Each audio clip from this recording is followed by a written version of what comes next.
A quiet Monday evening, Delhi's historic Red Fort witnessed a horrifying explosion. A white Hyundai i20 slowly moving in a traffic signal near to the Lal Quila Metro Station Gate 1 in Netaji Subhash Marg suddenly erupted into flames, killing at least 9 people and injuring 20. Investigators quickly discovered this was no ordinary accident, it was an allegedly planned act of terror. The main suspect was identified as Dr. Umar Mohammed, a 35-year-old physician from Pulwama, Jammu and Kashmir.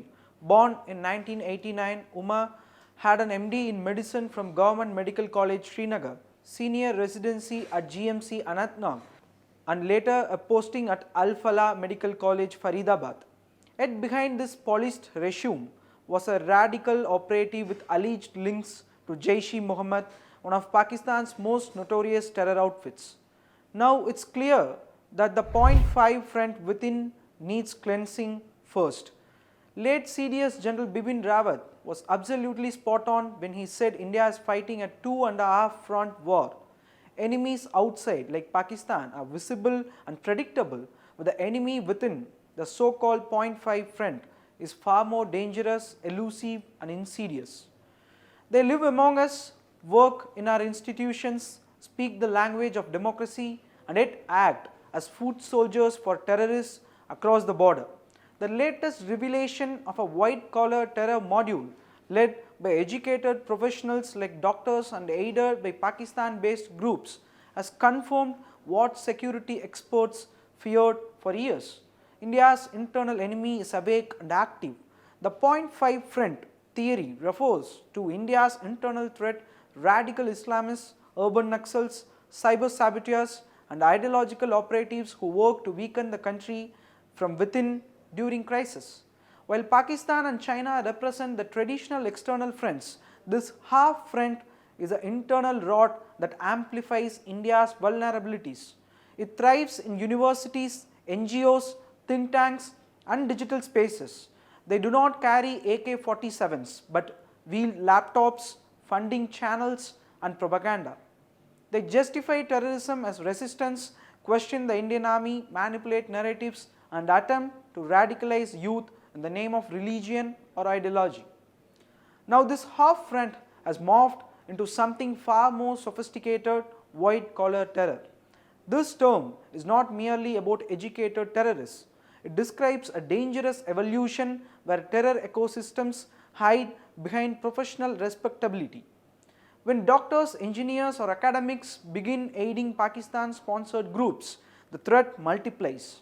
The recent Delhi car blast near Red Fort, traced to a network of Kashmiri doctors, marks a turning point.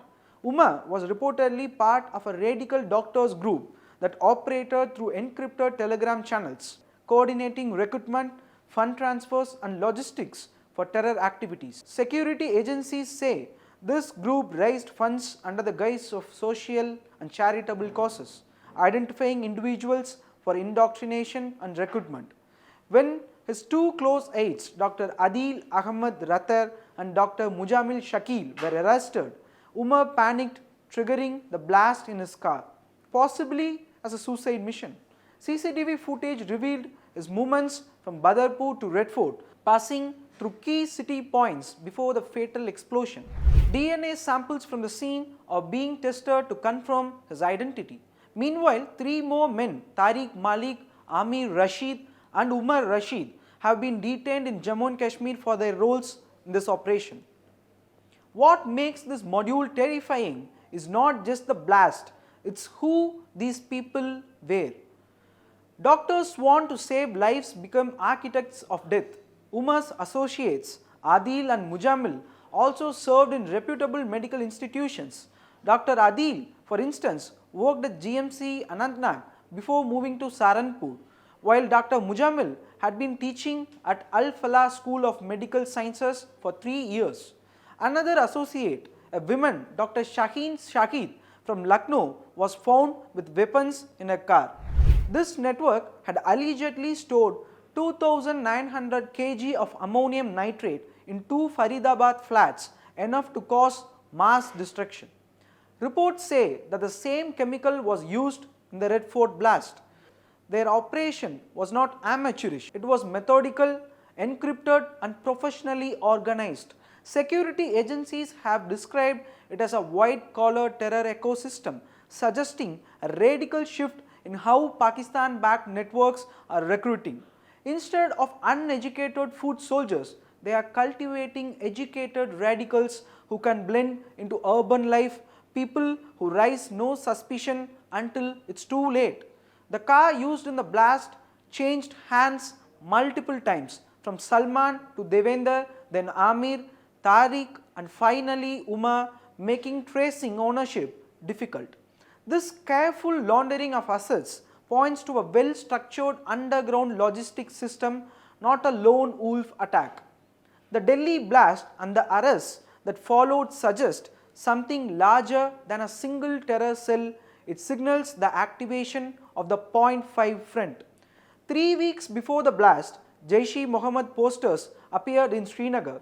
Investigations that began there led to Haryana, then to Uttar Pradesh and finally to Delhi, revealing a nationwide network quietly operating under professional covers. This is precisely what General Bipin Rawat had warned us about. We are fighting a 2.5 front war, he said earlier. The enemy within is more dangerous than the one outside. That prophecy now stands vindicated. The enemy within is not an invading army.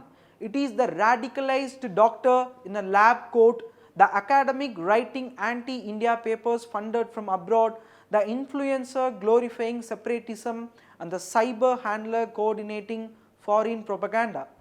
They breathe Indian air, earn Indian salaries, yet serve a religious brotherhood that dreams of dismembering Bharat. And make no mistake, these educated radicals are not aberrations. They are part of Pakistan's revised hybrid warfare strategy, where recruitment happens through encrypted groups, indoctrination via digital sermons, and funding through crypto and NGOs. The goal is to bypass border fences and plant the war right inside India's institutions. India cannot afford complacency. The white-collar terror episode has exposed some vulnerabilities in our institutions, digital systems, and even judicial process. Weak laws and excessive judicial leniency often allow radical actors to exploit loopholes. A robust national response must include reforming counter-terror laws to deal specifically with ideological and professional radicals, strengthening intelligence coordination between central and state agencies to detect sleeper cells early, imposing stricter scrutiny on NGO and academic funding that could be linked to radical fronts, holding media and digital platforms accountable for amplifying separatist narratives under the garb of free speech. A country can fight its enemies only if its foundations remain intact. When internal actors begin aiding foreign terror groups, the war becomes existential. The Delhi blast should serve as a wake-up call for policy makers, security agencies and the public alike. India's Point 5 front is not theoretical anymore. It's real, active and dangerously embedded in our social fabric. The arrest of doctors, the seizure of explosives and the alleged suicide blast near Red Fort all point towards a chilling reality. The battlefield has moved from borders to cities, from bunkers to boardrooms, from training camps to telegram channels. The Point 5 front is no longer a concept, it is the operational reality of modern warfare. These are not ordinary citizens gone astray. They are trained, indoctrinated and strategically placed assets, activated when the enemy outside needs distraction or chaos inside. General Rawat's foresight now rings louder than ever.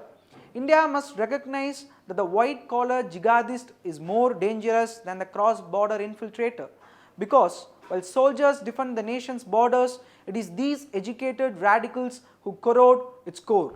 The Delhi blast is not an isolated tragedy, it's a declaration that the Point 5 front is awake. India today faces not just a two-front challenge, but a war for its internal survival, while our forces are more than capable of neutralizing threats from across the line of control. The enemy in disguise operating under our very noses poses a far deeper danger.